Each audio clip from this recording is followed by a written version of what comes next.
I'm Donna Polk. I'm Jonathan Stokes. And this is Now We Know, the monthly Black culture podcast where we uncover and dive deeper to broaden our understanding of what we needed to learn. We didn't before, but now we know. It is a day for poetry and song, a new song. These cloudless skies, this balmy air, this brilliant sunshine are in harmony with the glorious morning of liberty about to dawn upon us. Frederick Douglass, December 31st, 1862. Now, December 31st, 1862 might stand out as an important day for some, as we know that January 1st, 1863 was when the Proclamation of Emancipation was finally put into place. So people were technically free. We know the rest of the story is that they didn't know for a long time. A lot of people didn't know for a long time, and some would question whether or not it ever happened, based on how some of our systems are working nowadays. Listen to our episode with Dakari Lariette to hear more about modern day slavery. But this topic and this idea came from a night of jazz, actually. So my neighbors took us out. We went to go to Jazz St. Louis, wonderful establishment, and we saw Etienne Charles. Etienne. I really wish I knew Etienne. We saw Etienne Charles blow the roof off the house. It was amazing. And within the stories between each song, he had so much history and culture to share. And I really appreciated that. One, because I didn't really know some of the stories that he was talking about. Most of his band is Caribbean.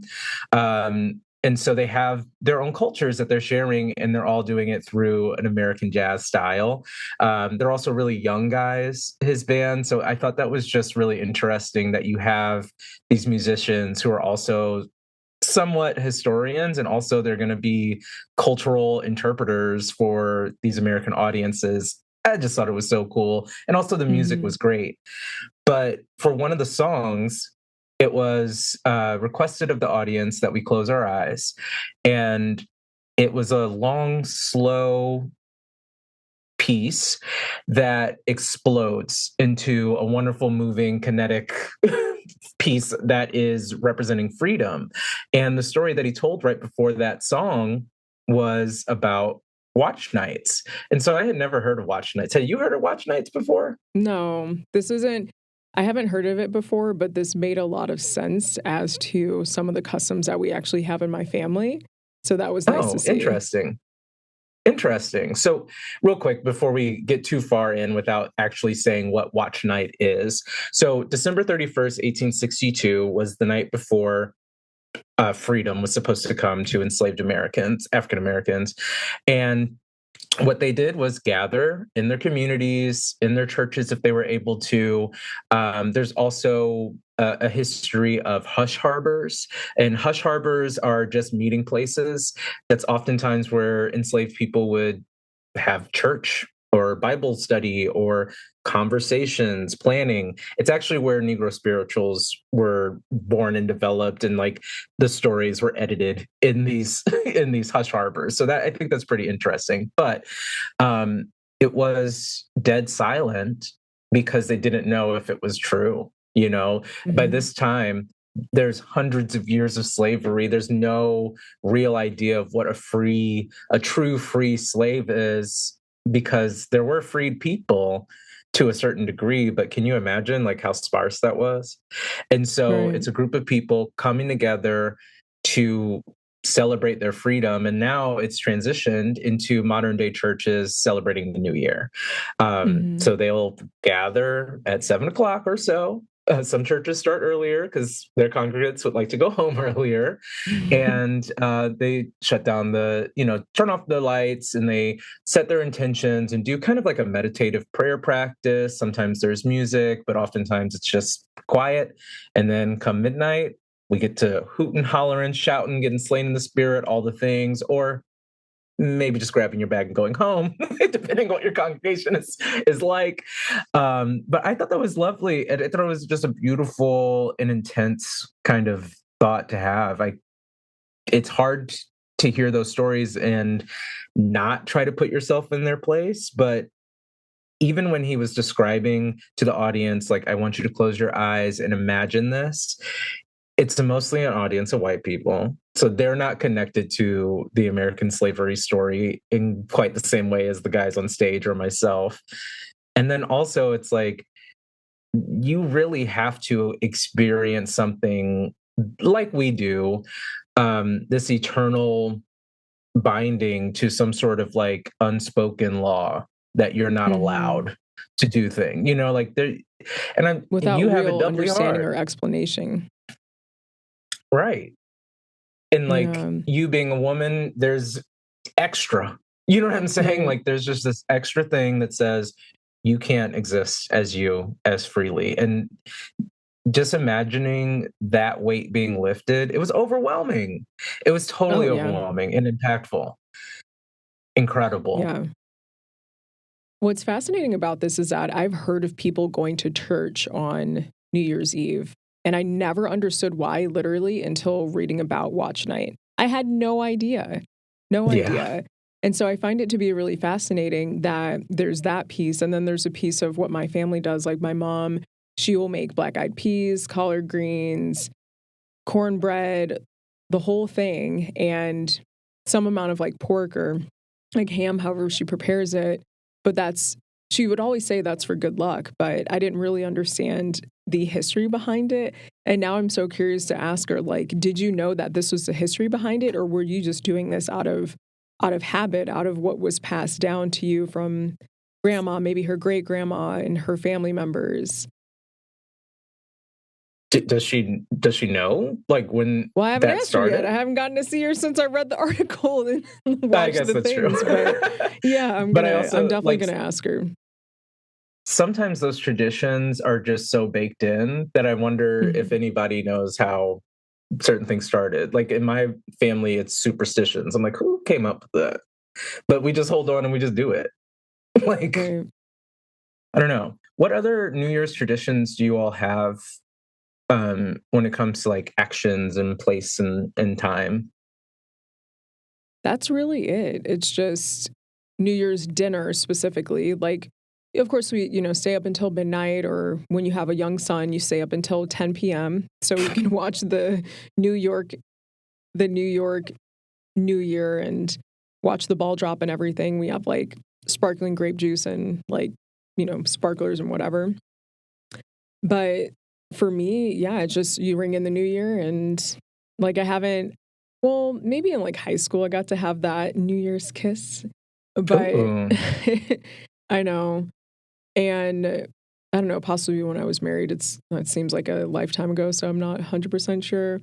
But yeah, definitely the New Year's Day dinner, that is such a tradition, and I'm just like awestruck that I had no idea that this was part of Watch Night. You did mention that you have your black eyed peas, which is linked to, Hoppin' John, the food, and that's based on tradition from Central and West Africa. So most of our family lineages are going to be tied to those traditions. But what other foods, is it a consistent New Year's meal that you all grew up having? What were the Yeah. sides? What were the sides giving? I remember the black eyed peas, cornbread, collard greens, or like a cabbage with ham or like pork in there. And I really want to say possibly a fish. I think fish might have been in there also, but I might be mistaken on that one. But for sure, those other items. And so I don't recall it being like a set meal, like where you have your main. It was like a bunch of sides.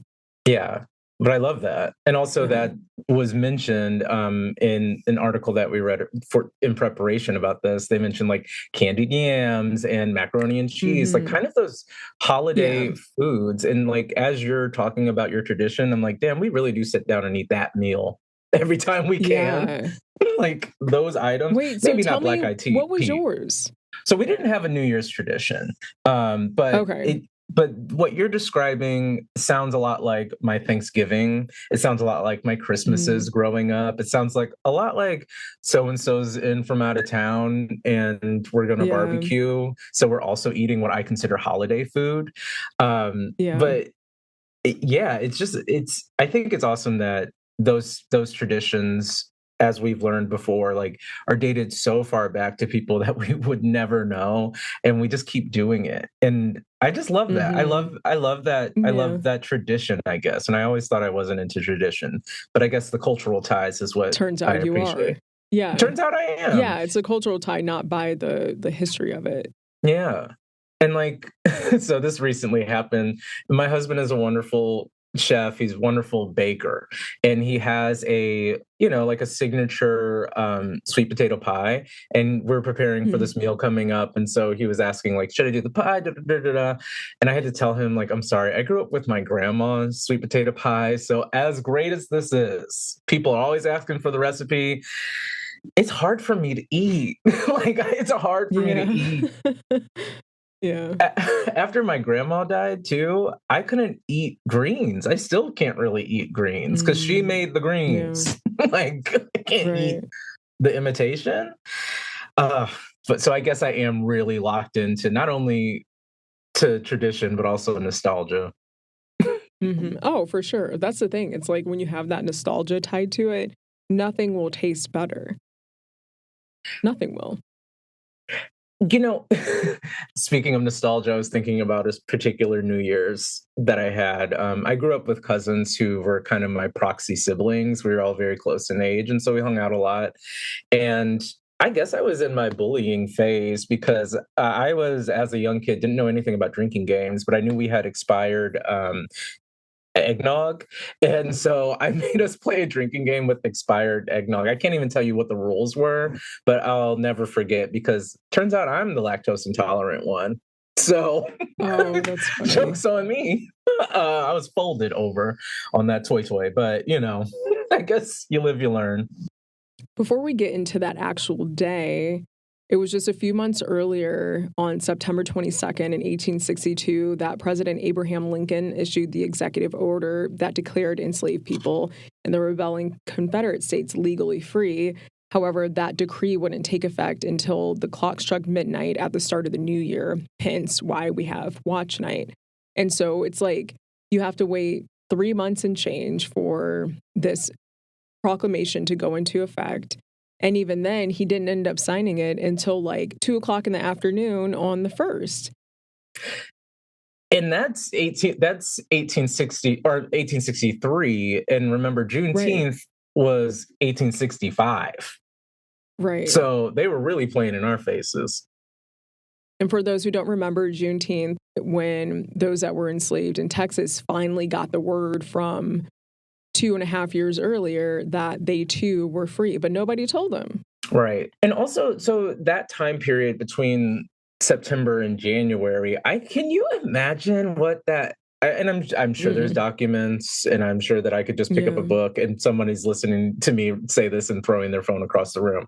But can you imagine that period of time, like what the conditions actually could have been like? Like, I'm not sure that somebody who has been enslaved their entire life would do what we do nowadays if we're like, we put in our 2 weeks and you can kiss my ass. You know what I mean? Like, I highly doubt that was allowed or able to happen. And also, I'm thinking about slave owners who have just seen their income be stripped away to the point where they were already at war over the thing. How they may have treated the people that were excited about the possibility of being free, what perspectives they could have possibly had about what freedom looks like. Like, it's mind-blowing. It reminds me of the Alabama solution, where the one gentleman who literally witnessed his cellmate get killed, and he was just trying to stay alive. He's like, nope, maybe it was October, November or something, and he's getting out in February. He's like, I didn't see anything. They were standing up to the rules that there are and like really backing the the police officers or whatever. And it's just wild because like he just wanted to get his freedom. So I imagine somewhat similarly where they're, incarcerated, enslaved, where you're just waiting for that day to come, for your freedom day to come, and you're on pins and needles. And so I think about, well, what people didn't make it from the Declaration on the 22nd to true emancipation on the 1st, or even to true emancipation on June 19th of 1865. They didn't get to make it. And we know there are people who didn't make it. Out of spite, That's out of so, yeah. whatever. Yeah, it's crazy. Or out of the usual protocol of the time was killing Black people. Right. And having it be justified. Right. And I also kind of think about the children of an enslaved person and their enslaver and what that might have been like. I don't know. It's obviously not a family unit in the same way that a family unit would exist, but I also can understand that there would be, I know who my parent is. I know where I know that these situations are about to change and I'm a young child. And I also don't know what another option is. I don't know if I have even options. In the same plantation, though. Right, that's true. A lot of times they were, so maybe they were on the same plantation. Maybe one were sold off, or whether it be parent or child or whatever. Like, it's all horrific. But we're amongst the holidays, and we need more positivity to leave the people with, and not just the sadness. So this is true.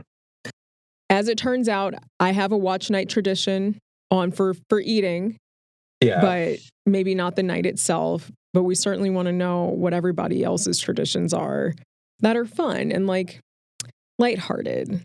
That's true.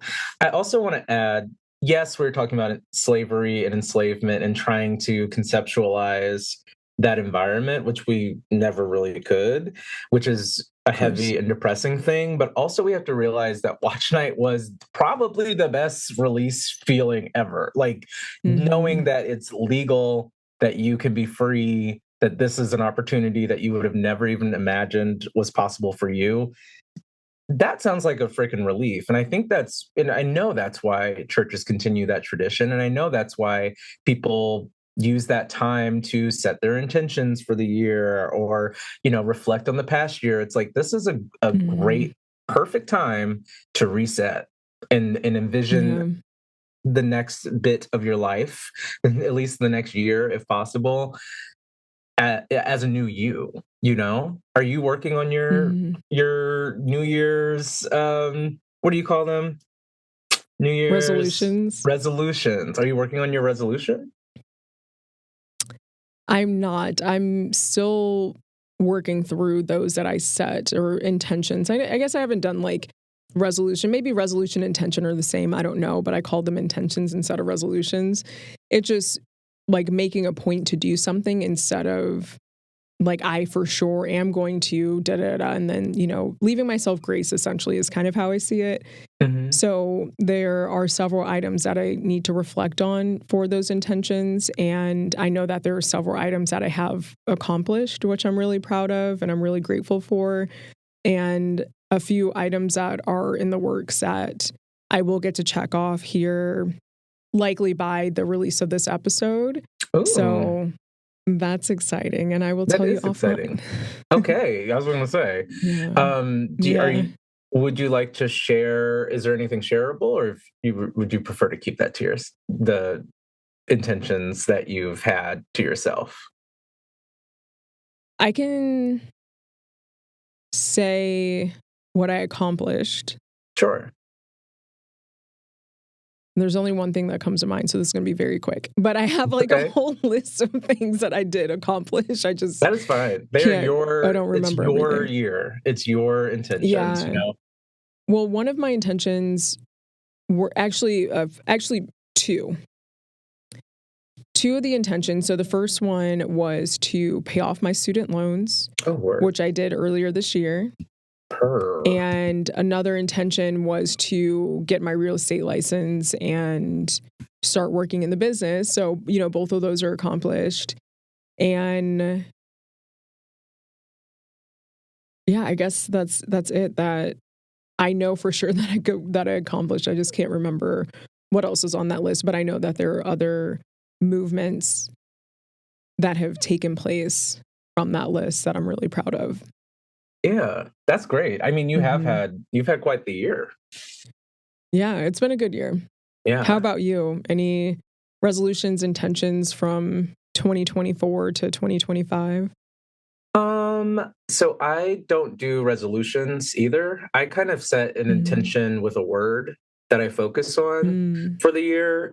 So one year was abundance because prior to that, I had been really restricting myself from experiences, mm, whether it be money that was blocking me or time or whatever. It's like, actually, this is happening now and I want to do it. So I'm just going to do it. And there's time that I can worry later, or, mm, just treating myself. And so I guess I was kind of like in a pursuit of pleasure generally. And mm. Yeah, I think I've done a decent job with reducing my general anxiety or doubt in a lot of different ways.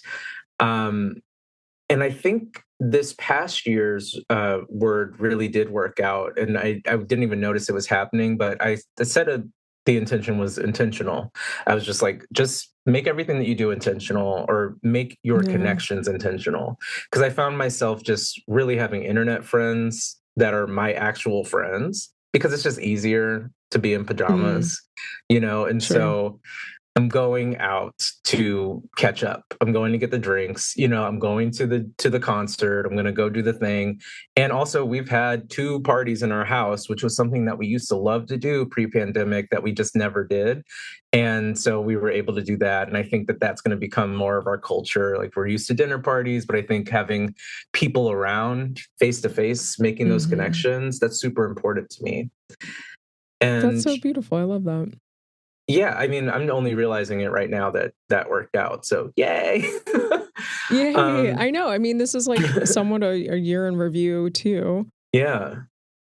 And I think Hmm. this next year, and I haven't landed on my true answer, but I know that I'm interested in having a different relationship with time.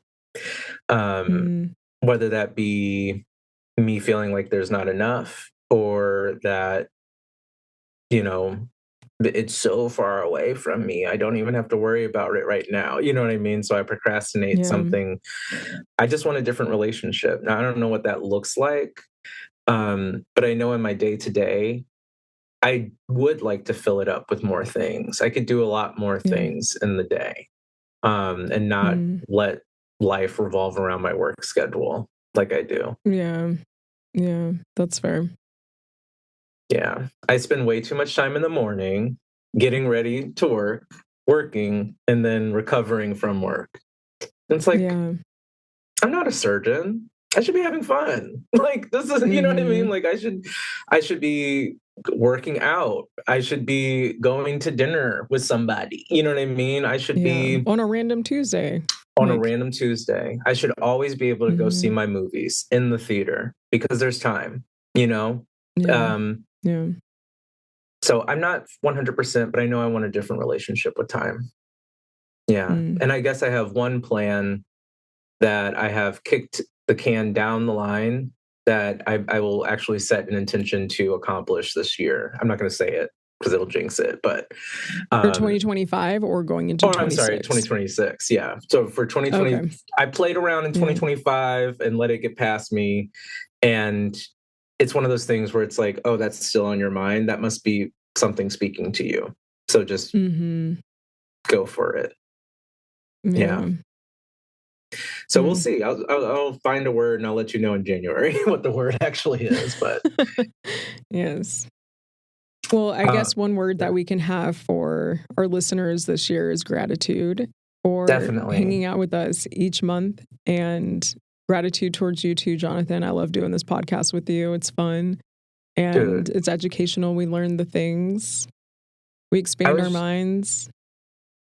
I was just thinking earlier that I am, first of all, so grateful for you and so grateful for the show. And like, just looking back, like you had mentioned it a couple episodes ago, that we have been doing this since 2021 and it never really felt like that. And I think maybe that's a relationship with time thing too, because part of my brain is still in 2023. Like I just can't conceptualize that years have passed. But I was saying to someone another day, I was like, I only want to hear a singer sing a song if they want to sing it. I hate when it feels like someone's doing something for me to enjoy, but there's a gun to the back of their head, or there's pressure around them and you can like feel it and you can see it. Influencers kind of do this a lot. When they do a brand deal, it's like, you don't like that. You know what I mean? You wouldn't be doing this, but we do this for no money. You know what I mean? It is disruptive to our normal everyday schedules. And it's still enjoyable and also kind of like something that I feel is necessary. Like this is life-changing stuff, just investigating my experience as a Black American with someone else who's also has a different life story, but we have so much in common. It's insane. And it's just super important. So anyway, I'm just grateful for the show, and I'm grateful that we've done this project for this long. And who knows how long? This may be the last episode. I don't know, but wait, I'm not putting that out. I'm not putting that out. I'm just saying. Like, I think that's news to me too, you guys. No. I think that it's beautiful that we've been doing this and feeding our soul with this, and also kind of like this past year has been really great. Like we've been contacted by by people that are super interesting, and like it feels like we have a lane that feels really cool. And I think consistency and passion are the reason why that exists, and it can I feel like it only goes up to me. You know what I mean? So we're also grateful for our guests. Yes. Oh my gosh, I'm so grateful for our guests. I'm grateful for the algorithm. I'm grateful for just, I've learned so much through doing this show. It's just an integral part of my life now. Absolutely. As it is for me. Yeah. It's beautiful. Anyway, I can go on and on. I'm yappy and sappy, but it's the end of the year. And so you kind of just think about that yappy, sappy stuff. Exactly. Christmas trees are up. Holiday lights are out. There's it's time. Coquito flowing through people's veins, and everybody's just happy. So, love you, friend. Thank you for another successful year. Love you too. I am so happy that we do this. Me too. I'm excited for what the next year will bring. Yeah. That's all I got. And we'll see you all in 2026. Bye. Bye. If this episode made you laugh, think, or say, I know that's right. Or girl. Same. Or damn. Facts. Or true. Or vigorously nod, drop us a 5-star rating on Spotify or Apple Podcasts. It seriously helps us out. Thank you so much for listening. Thanks so much for listening.